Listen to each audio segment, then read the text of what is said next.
Serial मन अति सुंदर में यहाँ पे भगवान से प्रार्थना कर रहे हैं सारे लोग, क्योंकि फूलों की टोकरी में चली गई है। उसे आवाज़ आती है राधिका को कान में रोने की गौरी के, और वह कहती है सुनो गौरी की आवाज़ आ रही है, किसी को सुनाई नहीं देती। फिर सब ध्यान लगा के सुनते हैं तो बाहर से आवाज़ आती है। दौड़ लगाते हैं सारे घर वाले, दिव्यम और राधिका भी, कि कहाँ चली गई है। और ट्रक जा रहा होता है, उसी से आवाज़ आती है। वह ज़ोर ज़ोर से चिल्लाते हैं, ट्रक के पीछे भागते हैं दोनों।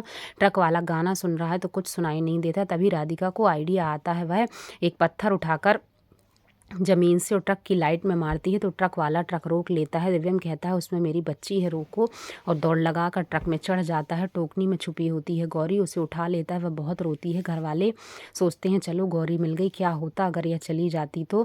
छोटी सी बच्ची कैसे पहुंच गई वहाँ। सारे लोग राधिका से पूछते हैं, वह कहती है हम तो सुलाकर गए थे, क्या मालूम कहाँ गई। फिर से चिल्लाने लगती है सुजाता कि कितनी लापरवाहियाँ हैं यहाँ, फूल जी चली आ रही हैं, पता नहीं किस चीज़ में डूबी हुई, उनके चारों तरफ मक्खियाँ लगी हैं। वह कहती हैं हम छुपने के लिए रसगुल्ले के गंज में डूब गए थे, और सारी बातें बताती हैं। यहाँ राधिका बच्चे को सुलाते सुलाते खुद सो जाती है और दिव्यम उसे गिरने से बचाता है। जैसे ही उसके पास जाता है तो वह धक्का मारती है तो गिर जाता है दिव्यम, और वह देखती है कि कहीं गौरी को चोट तो नहीं लगी है, क्यों आवाज़ आई। फिर उठाती है दिव्यम को और वह कहता है कि तुमने मुझे ही गिरा दिया, मैं तुम्हें बचाने वाला था। और फिर वह रोने लगती है, कहती है कि आज हमारी वजह से गौरी हमसे दूर हो जाती, हम उसका अब ज़्यादा ख्याल रखेंगे।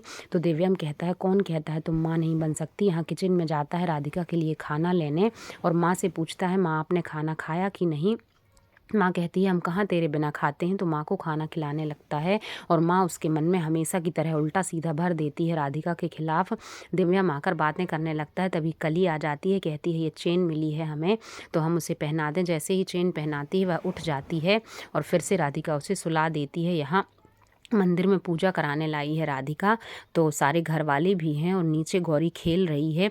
गोलू ज़बरदस्ती उसे माँ की गोद में दे देता है और वह उनकी गोद में सो जाती है। जब पूजा पूरी हो जाती है तो वह कहती हैं कि ये लो अपनी बच्ची। तब तक उनकी गोद में वह सूसू कर देती है। सारे लोग हंसने लगते हैं और उन्हें बहुत ज़ोर से गुस्सा आ जाता है।